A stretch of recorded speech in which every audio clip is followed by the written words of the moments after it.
Ketika umat-Mu memuji, Kau bertata di atas pujian kami. Hati yang haus lapar selalu mendatangkan Tuhan. Selalu menarik Tuhan mendekat kepada umat-Nya. Tuhan, kami lapar, kami haus akan kebenaran. Puaskan setiap jemaat keluarga Saat Teduh yang saat ini berharap padamu. Sampaikan sabdamu ya Tuhan, beritakan firman-Mu.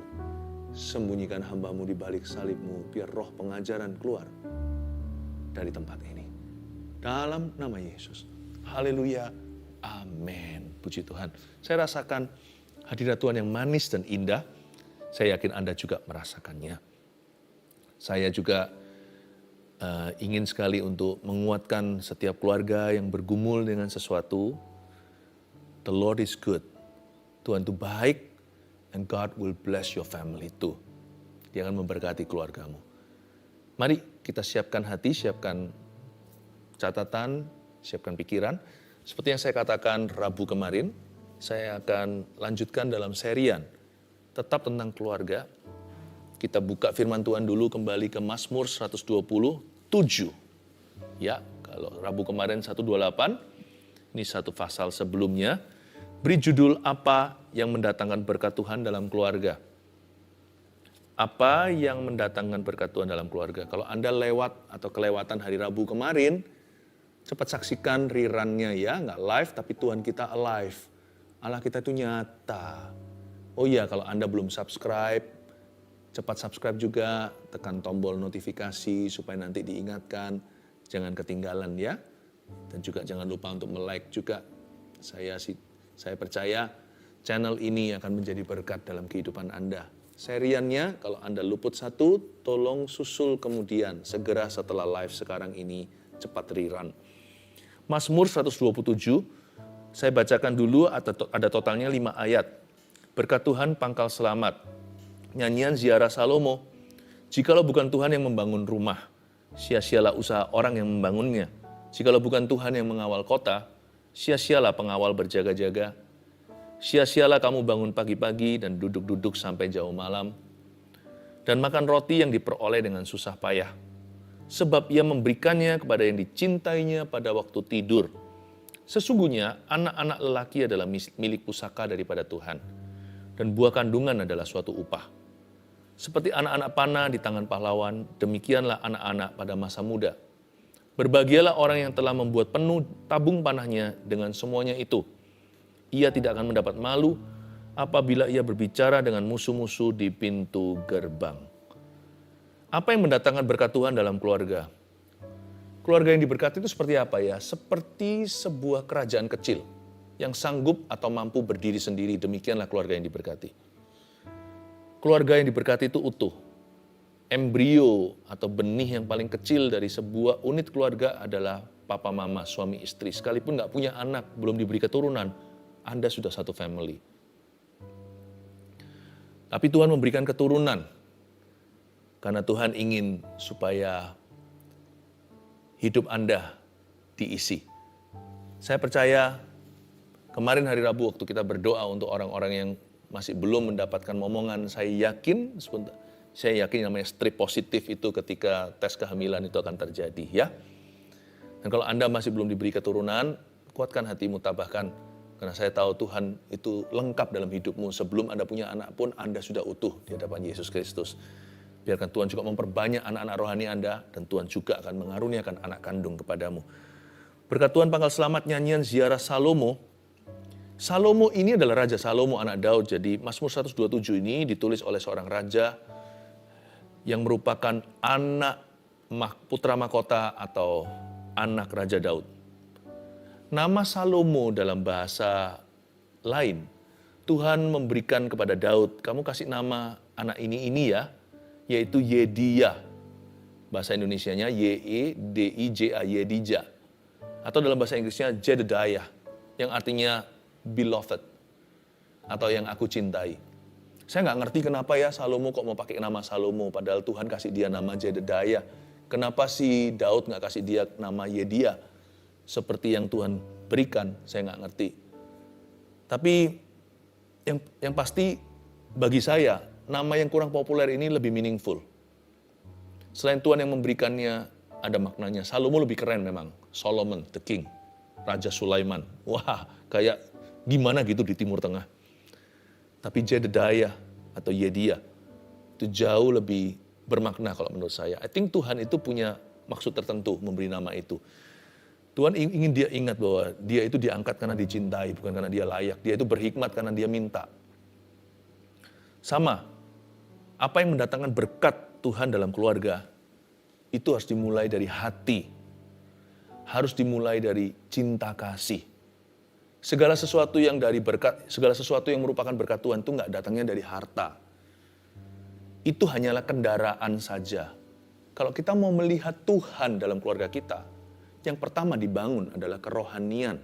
Bukan karirnya dulu, bukan hobi apalagi. Yang pertama dibangun adalah hubungan, dan terutama hubungan dengan Allah yang menjadi fondasi. Makanya di ayat pertama ini bukanlah suatu pesan untuk agen properti atau untuk developer. Jikalau bukan Tuhan yang membangun rumah, sia-sialah usaha orang yang membangunnya. Kata rumah di sini bukan house tapi home, home sweet home. Ya, membangun rumah itu tujuannya apa sih kalau bukan untuk keluarga? Karena itu membangun rumah di sini itu membangun rumah dari sisi dalamnya, bukan interior design, tapi bicara soal hubungannya. Nggak mungkin rumah itu bisa utuh berdiri kalau bukan Tuhan ada di tengah, di dalamnya. Kalau bukan Tuhan Yesus kepala keluarganya, meskipun suami kepala keluarganya. Tetapi Yesus kepala keluarga yang invisible, yang tersembunyi. Yesus adalah kepala suami, kepala laki-laki. Sedangkan laki-laki adalah kepala perempuan. Istri tunduk pada suami, tapi suami harus mengasihi istri dulu. Seperti dirinya sendiri.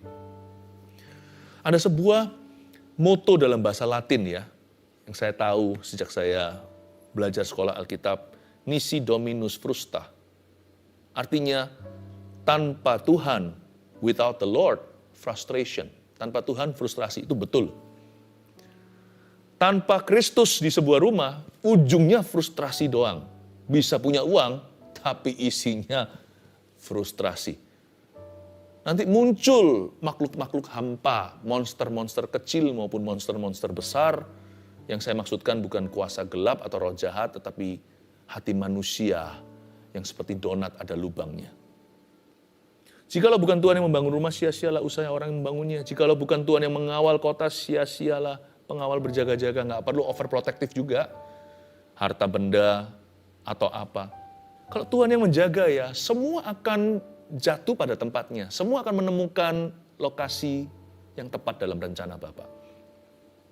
Yang pasti prioritasnya jangan terbolak-balik. Carilah dahulu kerajaan Allah dan kebenarannya. Baru segala sesuatu akan ditambahkan. Kalau Tuhan menambahkan sesuatu, cookie misalnya. Cookies itu kue-kue. Tuhan pasti kasih sekalian toplesnya. Kalau kita itu cari Tuhan ya, segala sesuatu indah pada waktunya. Everything finds its rightful place. Segala sesuatu menemukan tempatnya yang seharusnya. Laki-laki berfungsi sebagaimana harusnya sebagai imam dalam keluarga, seperti yang saya sampaikan sebelum ini, yaitu menjadi imamat dalam keluarga cowok yang masih bujangan, yang sudah mulai pacaran, imam bagi pacarnya. Semua itu akan ada pada tempatnya. Istri juga seorang wanita dalam rumah tangga mama. Tuhan akan penuhkan dengan kasih sayang dan ide-ide brilian untuk berbuat baik selalu. Perbuatan baik itu menjadi baju dandanan sang istri yang tidak kelihatan dari Tuhan. Sia-sialah kamu bangun pagi-pagi dan duduk-duduk sampai jauh malam. Ini bukan berarti anting lembur, sedangkan Salomo yang sama menulis di kitab Amsal, memuji-muji orang-orang yang bangunnya pagi-pagi untuk bekerja. Mereka yang banting tulang di ladang. Jadi ayat ini enggak mengkontradiksi tulisannya sendiri. Tapi Salomo berkata, kalau kita kira dengan banyaknya kita kerja ngelembur, mengumpulkan hoarding ya, artinya menimbun kekayaan. Salomo hendak berkata kepada kita, lu orang salah, kalian salah kalau berpikir demikian. Dikiranya dengan itu akan bahagia, you're wrong. Dan makan roti yang diperoleh dengan susah payah, sebab ia memberikannya kepada yang dicintainya pada waktu tidur. Makan roti yang diperoleh dengan susah payah ini dalam bahasa Inggrisnya bread of sorrows. Bukan roti yang diperoleh dengan susah payah. Bukan tenaganya yang jadi fokusnya, yaitu energi yang digunakan untuk memperoleh roti, bukan. Tapi roti itu sendiri di label susah payah. Mana ada sih orang mau beli roti yang mereknya susah payah?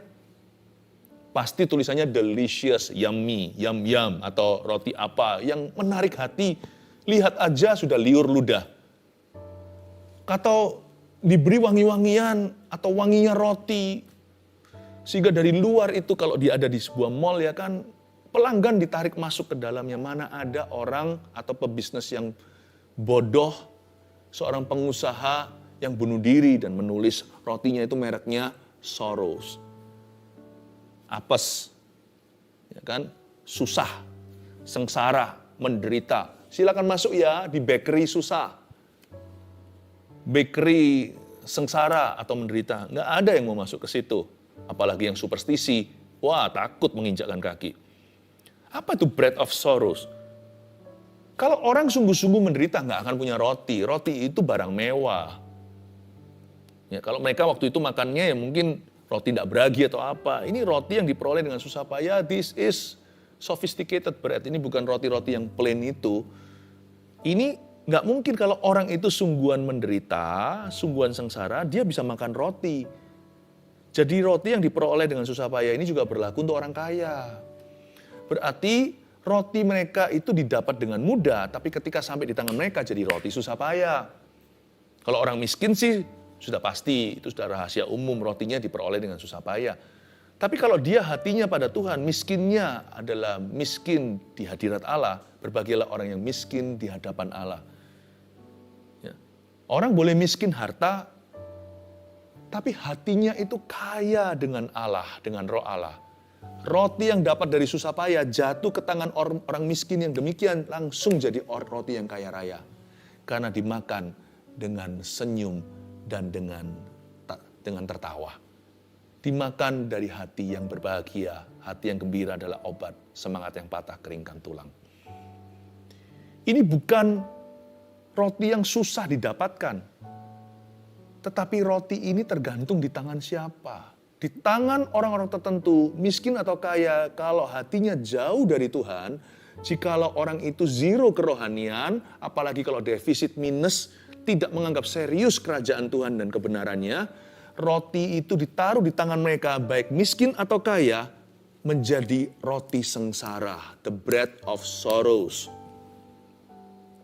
Makanya itu kalau kita ingin mendatangkan berkat dalam keluarga kita, belajarlah untuk murah hati kepada sesama. Belajar untuk punya sifat pemberi bukan kikir. Yang perlu diimprove, yang perlu untuk di-upgrade ya, itu bukan hanya standard of living, tapi standard of giving. Kita jangan hanya meningkatkan terus-menerus standar kehidupan. Dulu rumah kontrakan, sekarang beli sendiri. Ini sekarang udah rumah sendiri, lunas lagi. Dulu mobil yang jalannya grek dan suka mogok atau alias berhenti tak diundang. Mobilnya bisa stop tanpa peringatan. Karena memang mobilnya bukan mobil yang bermasalah. Sekarang naikannya mobil mewah. Itu kan naik standarnya. Jangan irilah sama orang yang menaikkan standar hidupnya asal halal. Bersyukurlah untuk mereka. Siapa tahu, kita kan nggak pernah tahu, jangan menghakimi bahwa orang itu diberkati karena dia banyak memberi atau banyak menabur. Makanya Tuhan itu menunjukkan kuasanya. Jangan pernah kita iri hati. Nggak tahulah urusan orang itu dengan Tuhan. Urusi urusanmu sendiri. Ya. Tapi ada orang yang menabur, kata Alkitab. Ada orang yang menghambur-hamburkan, memberi tambah kaya. Tapi ada orang yang kikir, semakin miskin. Kita nggak pernah tahu ya. Pokoknya yang penting kalau kita mau uji, ujilah diri sendiri. Bilang sama Tuhan, lihatlah apakah ada jalanku yang serong, tolong luruskan. Biar aku berjalan pada jalan-jalanmu yang kekal. Roti sengsara, bread of sorrows. Kalau kita nggak mau roti di tangan kita itu sengsara, maka kita perlu juga memperhatikan bagaimana kita memberi kepada orang lain. Keluarga yang nggak bahagia tahu nggak adalah keluarga yang kikir. Dan apa yang tidak mendatangkan berkat, dalam keluarga kita, yaitu roh yang kikir. Orang yang pelit hati tidak bisa mendatangkan berkat atas dirinya. Mana ada sih orang yang suka memberi dan berbagi itu tambah miskin? Ada, tapi sebentar aja dia akan melihat pemeliharaan dan akan melihat penyediaan Allah. Tapi Anda lihat, kebanyakan malah orang yang kikir, yang pelit, yang malah kekurangan. Ini bukan Injil kemakmuran. Injil kemakmuran itu bunyinya begini, ayo memberi pada Tuhan supaya kaya. Nggak ada kata supaya kaya. Memberi kepada Tuhan karena Allah kita sanggup memelihara. Memberi kepada Tuhan karena kita berhutang budi selamanya. Karena kita menerima dengan cuma-cuma, berikan dengan cuma-cuma. Kalau kita ingin mendatangkan berkat dalam ekonomi keluarga kita harus belajar untuk menabur. Supaya roti yang di tangan kita tidak menjadi bread of sorrows. Jangan melulu pikirannya menaikkan standar kehidupan. Bersamaan dengan itu, tidak salah menaikkan standar kehidupan, tapi jangan lupa juga menaikkan standar pemberian. Yang saya maksudkan, belajar jadi orang yang murah hati kepada sesamanya. Belajar jadi orang yang suka membantu, suka mengulurkan tangannya. Orang yang ringan tangan kepada sesamanya. Bantuan nggak tentu dalam bentuk uang. Bantuan itu dalam berbagai macam cara yang kita bisa lakukan. Asal hati kita bersih, Tuhan pasti buat kita peka. Dan melihat kebutuhan orang lain, Tuhan bisa pakai kita untuk mengisi kebutuhan itu. Nggak tentu materi. Bisa saja memberi waktu, memberi tumpangan, membantu seseorang untuk mengenalkan, atau menemani orang dalam sengsaranya, menjembatani dengan siapa, ya, atau berbagi informasi, nggak tentu materi dalam bentuk fisik. Tapi termasuk juga jikalau memang itu kebutuhan. Kalau ada orang lapar datang ke kita, minta roti, masa kita berkata, God bless you my friend, let me pray for you. Yang dia butuhkan bukanlah doa, yang dia butuhkan makan. Lalu setelah itu doakan. Dan makan roti yang diperoleh dengan susah payah. Ini orang yang kikir, yang pelit, yang hanya mau bangun pagi-pagi duduk sampai jauh malam untuk dirinya. Sibuk membangun rumahnya, mengawal kotanya, jaga hartanya. Padahal Tuhan bilang sebab ia memberikannya kepada yang dicintainya pada waktu tidur. Ini maksudnya ya, berkat yang datang dari Tuhan itu nggak datang, tidak ditempelkan bersamaan dengan berkat itu penyakit-penyakit jiwa. Tidak ada yang namanya anxiety sicknesses. Tidak semua penyakit jiwa itu berarti gila. Tidak semua. Ada juga penyakit jiwa dalam bentuk yang paling mulus, kita nggak menganggap itu sebagai sesuatu overthinking misalnya. Orang yang terus kemana-mana was-was, yang menjadi seorang individu yang paranoid, takut ini, takut itu, sehingga tidak bisa bebas hidupnya. Hidupnya nggak bisa happy, nggak bisa plong. Dan selalu tercuri damai sejahtera dan sukacitanya. Saya nggak menyebut itu penyakit jiwa, tetapi tentunya itu bukan normal yang Tuhan kehendaki atas hidup Anda dan saya. Dan berkat Tuhan kalau Tuhan berikan dalam kehidupan kita, tidak diberikan, tidak susah payah tidak menambahinya. Artinya berkat Tuhan itu akan mengalir alami dan tidak ada embel-embelnya lalu dikasih penyakit itu penyakit ini. Berarti dari sini kita tahu bahwa penyakit panic attack, depresi, semuanya itu bukan dari Tuhan datangnya. Tuhan tidak memberi penyakit kepada kita. Sekalipun jikalau seolah-olah kelihatannya sepertinya Tuhan izinkan, segala sesuatu yang baik dan benar, kata Yakobus, itu datangnya dari Bapa. Jangan sesat, Tuhan tidak mencobaimu. Tuhan sendiri pun tidak dicobai. Karena Tuhan itu tidak jahat, tidak ada pertukaran bayangan. Tapi kalau kita mengalami semua yang saya maksudkan tadi ini, panic attack dan segalanya, udah nggak usah kita cari tahu dari siapa, mengapa. Kata mengapa, pertanyaan itu nggak ada jawabannya. Daripada gitu, tanya aja who. Tanya pada dirimu sebuah pertanyaan satu kata, who atau siapa. Datang pada siapa ketika kita dalam masalah, ketika kita dalam pencobaan, ketika kita tertekan, saat kita berbeban berat, letih lesu juga. Kita datang pada siapa? Jawabannya adalah Yesus. Datanglah kepadaku, marilah kepadaku semua yang letih lesu dan berbeban berat. Aku akan memberimu kelegaan. Pikulah kuk yang kupasang, kuk yang kupasang itu ringan.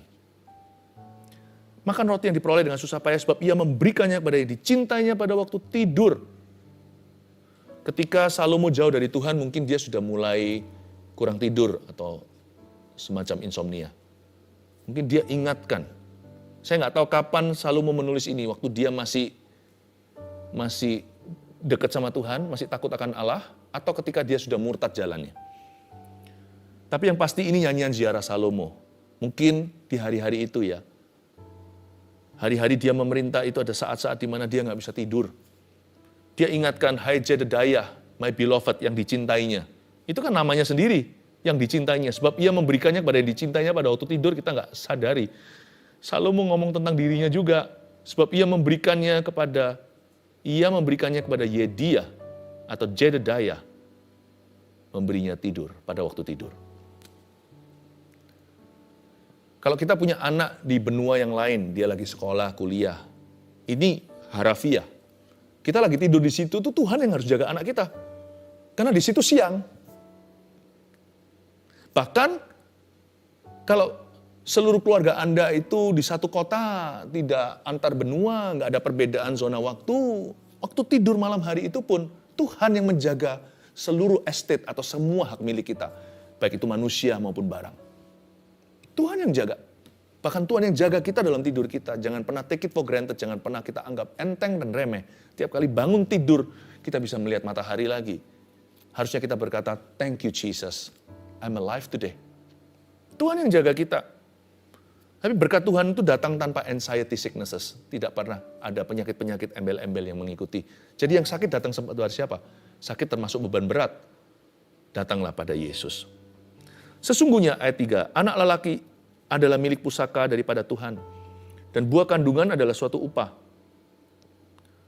Seperti anak-anak panah di tangan pahlawan, demikianlah anak-anak pada masa muda.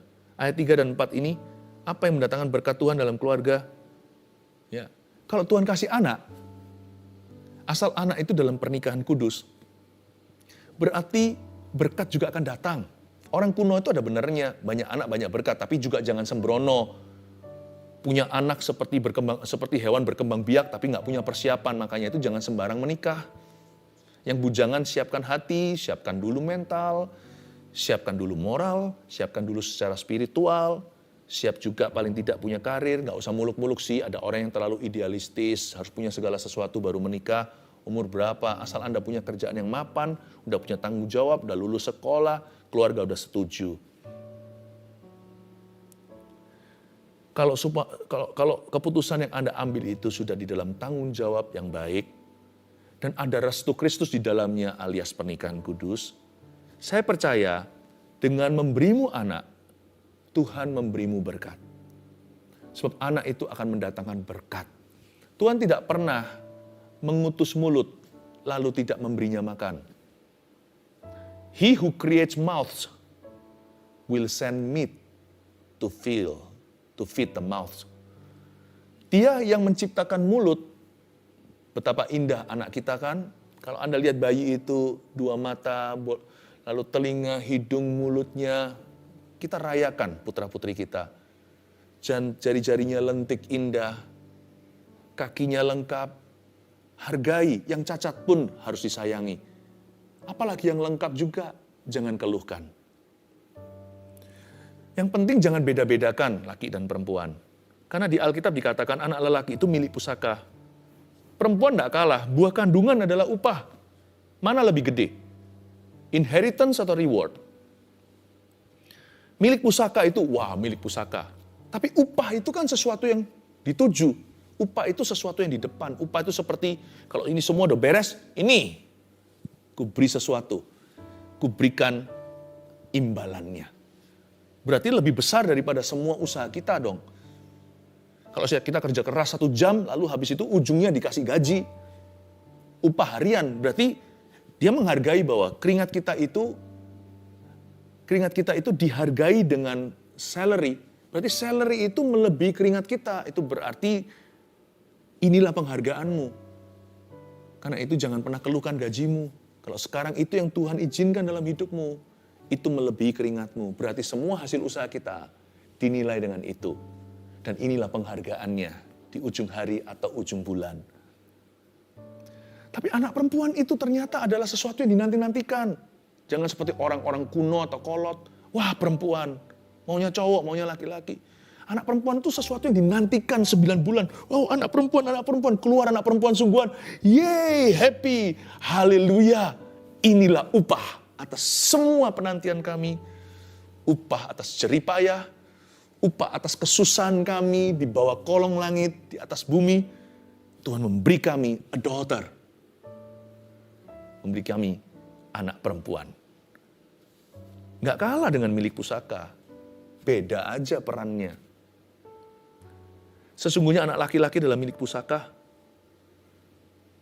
Jikalau kita melihat satu keluarga anaknya banyak, kalau itu keluarga yang sehat dalam Tuhan, ya kan, jangan pernah berkata, anak banyak gitu, wow, nggak bisa bayangkan pengeluaran mereka, salah.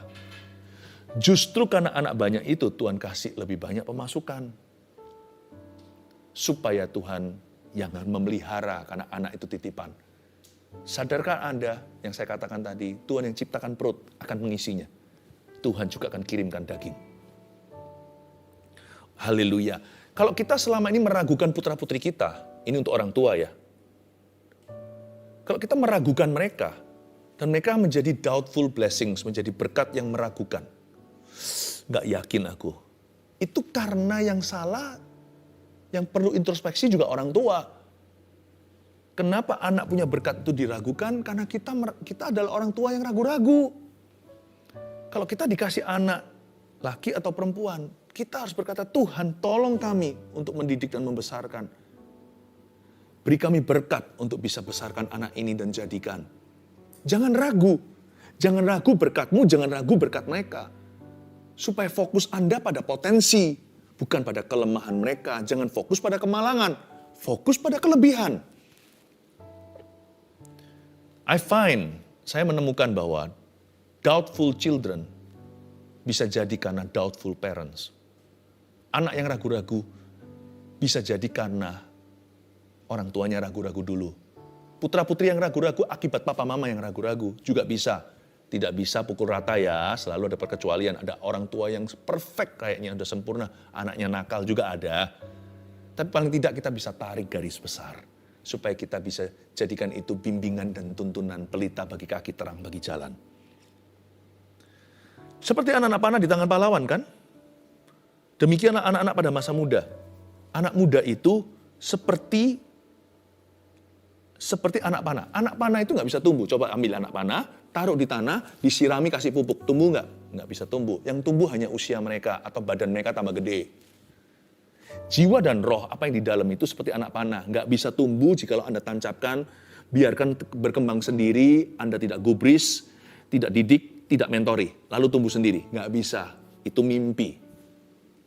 Apa yang di dalam mereka itu anak panah, yang di luar itu tumbuh sendiri.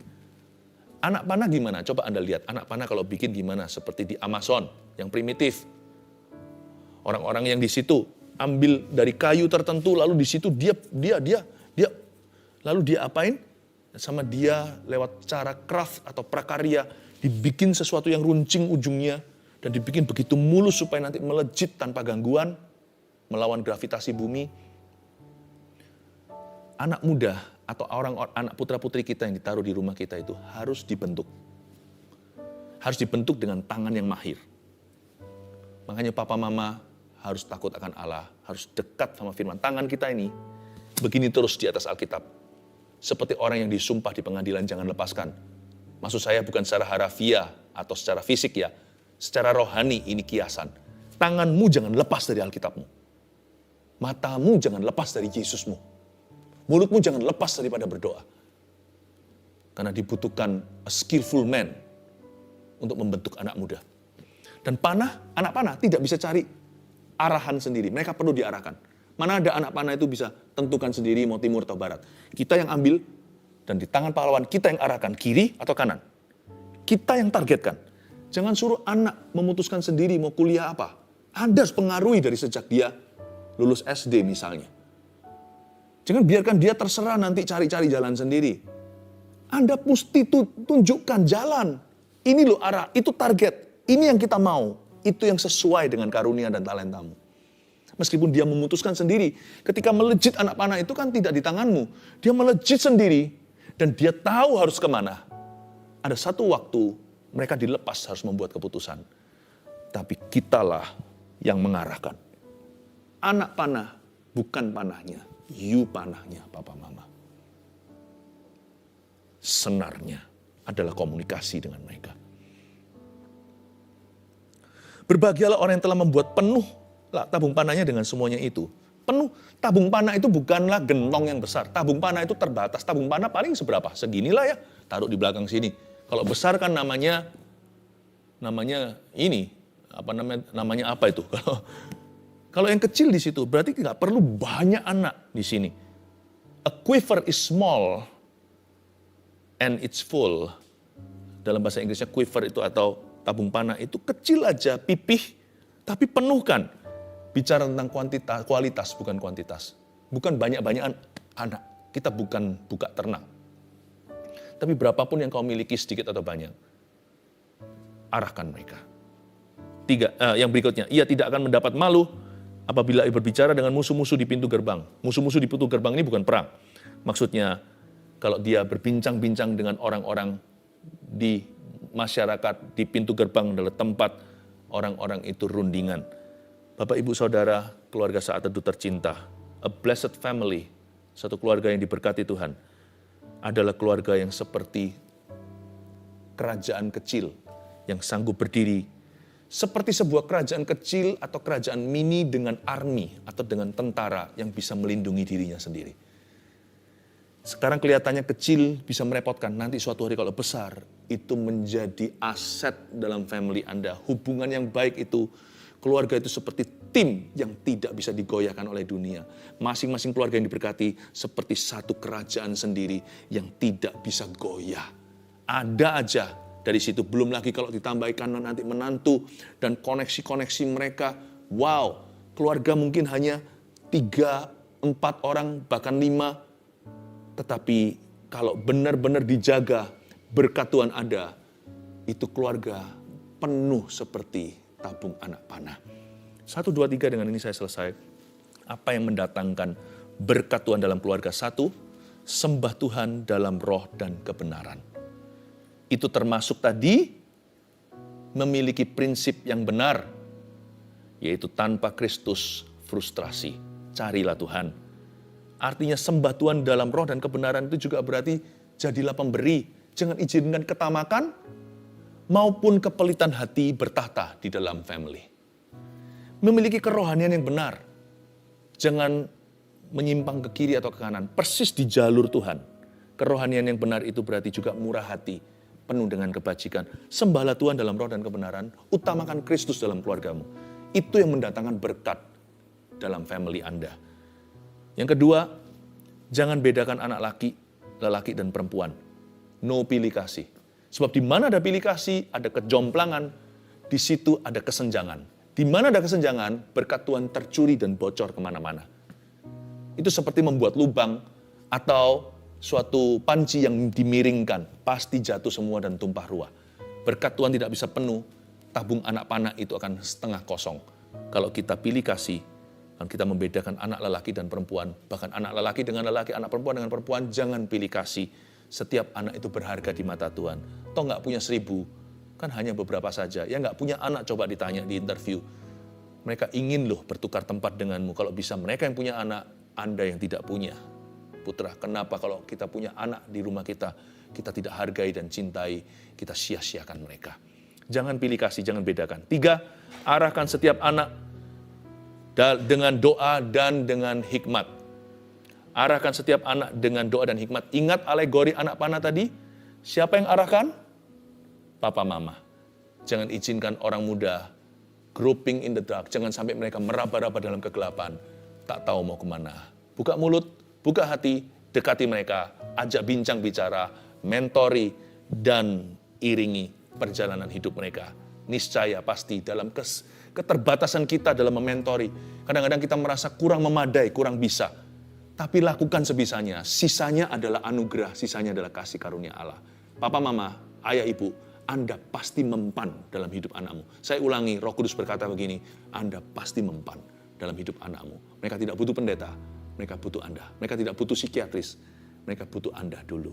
Haleluya. 1, 2, 3 ini Anda sudah tulis ya. Sembah Tuhan dalam roh dan kebenaran.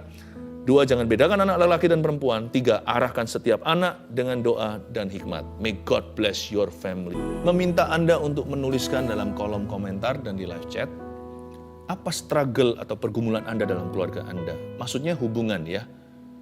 Ini bisa suami dengan istri atau sebaliknya. Bisa papa dengan anak atau mama dengan anak. Atau saudara dengan saudaranya. Bisa jadi horizontal, vertikal, tuliskan.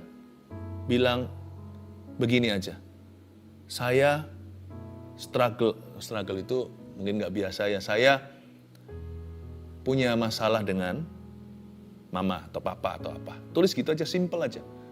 Lalu tuliskan, setelah itu saya punya masalah dengan, apa masalahnya. Sederhana aja, nggak usah terlalu membuka juga supaya nggak dibaca semua orang, cukup aja masalah komunikasi. Ya, masalah saling mengampuni atau masalah yang lain yang mungkin tidak bisa saya sebutkan di sini, Anda sebutkan sendiri. Saya punya masalah dengan titik-titik anggota keluargamu, tulis masalahnya apa. Saya mau doakan. Sambil Anda tulis, Anda kirimkan yang sudah ada di tangan saya doakan dulu terlebih dahulu. Mari kita ulurkan tangan kita berdoa sama-sama. Kuserahkan semua keluarga. Sejak saat teduh bersama yang hari ini akan mengalami terobosan dalam hubungan. Di dalam nama Yesus bukakan jalur komunikasi itu. Dan hamba minta roh pengampunan dan saling pengertian. Dan hamba berdoa memohon solusi dari Allah. Tunjukkan jalanmu yang baik, jalanmu yang benar. Dan hamba berdoa Tuhan beri kemenangan kepada orang yang benar. Berikan kemenangan sebab tidak semua orang adalah orang yang benar, tidak semua orang adalah orang yang salah. Pasti di mata Tuhan ada yang benar, ada yang salah. Hamba berdoa yang benar jangan jadi salah. Engkau akan menuntunnya dalam kebenaran.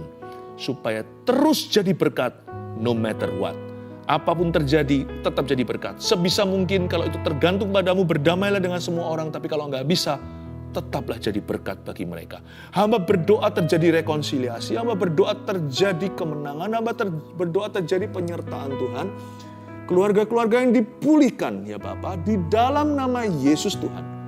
Pulihkan ya Tuhan. Terima kasih Bapa, terima kasih Roh Kudus. Ada suami istri yang udah nggak bicara hampir 3 bulan. Saya nggak ngerti Anda itu tinggal di mana, masalahnya apa. Bagi saya juga mind blowing sekarang 3 bulan, hampir, belum tapi hampir. Ini jalan 3 bulan. Come on lah, speak to each other already.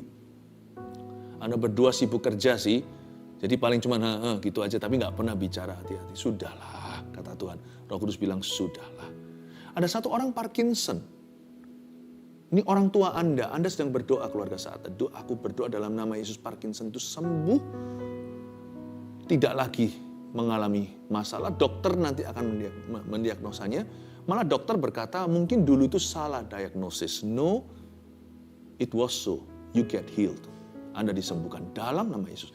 Ada satu orang lagi masih muda, umurnya 43 sekian. Tangannya tremor gitu, goyang begini terus. Ya, masih muda yang ini. Goyang begini terus. Dan di dalam nama Yesus tangan tenang. Ulurkan tanganmu sekarang. Saudaraku, ulurkan tanganmu. Anda yang mendengarkan ini, ulurkan tangan Anda. Dalam nama Yesus, stop bergetar. Stop, Tuhan sembuhkan sampai ke seluruh badanmu. Hingga syaraf-syaraf dan otaknya. Dalam nama Yesus Kristus. Saya melihat ada satu orang perempuan, lehernya sini agak besar, sebelah sini. Ya, Anda mengalami tiroid dan sekarang lagi kambuh. Dulu sih nggak pernah kambuh, begitu-begitu aja. Tapi sekarang mulai kambuh. Mulai kambuh sejak Anda bersalin. Tuhan sembuhkan dalam nama Yesus. Anak yang Tuhan berikan itu berkat. Tidak akan menjadi kutukan. Penyakit itu bukan datang dari anak. Anda jangan percaya setan berkata. Tengking saja. Dalam nama Yesus, I speak healing to you. Dan anakmu diberkati. Mama yang melahirkan diberkati pula. Sembuh tiroid itu dalam nama Yesus, tak ada masalah yang sama. Aku patahkan familiar spirit in Jesus name. Terima kasih Tuhan. Tuhan baik sekali. Mari kita angkat tangan kita sama-sama sembah Tuhan dalam roh dan kebenaran. Terima kasih Tuhan, Kau berbicara hari ini kepada orang tua, pada anak muda, pada anak kecil juga. Thank you Tuhan, Kau adalah Allah berbagai generasi. Terima kasih untuk firman-Mu, Kau melengkapi kami. Biarkan berkat dari Allah Bapa, Putra, Roh Kudus menyertai keluarga Saat Teduh Tercinta, dan keluarga mereka pulih, berkemenangan, dan diberkati. Dalam nama Yesus yang percaya dan menerima, katakan, Amin.